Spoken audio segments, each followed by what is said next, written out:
Hello viewers, let us write a simple program in Java to input marks in 3 subjects and print average marks.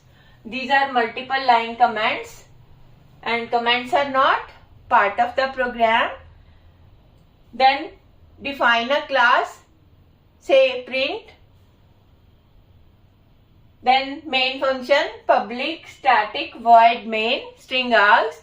All these are keywords and their meaning we will come to know in the coming topics. Now first of all we have to see what are the inputs. The inputs are marks in 3 subjects.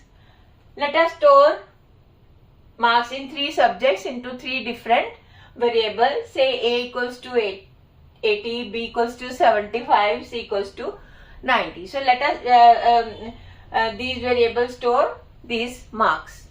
Now we have to find the result and we have to calculate the average marks in these 3 subjects. So the formula to calculate average marks is average equals to A plus B plus C, put it into parenthesis, upon 3.0. Now the average marks are calculated using these values.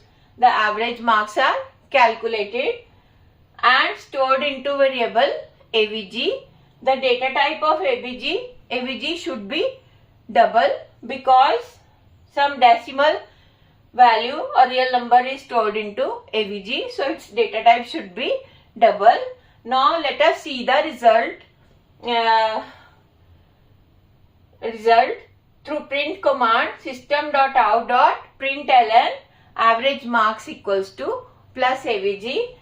It will print average marks equals to whatever is the value after calculation. It will write it here and this is how the average marks are calculated.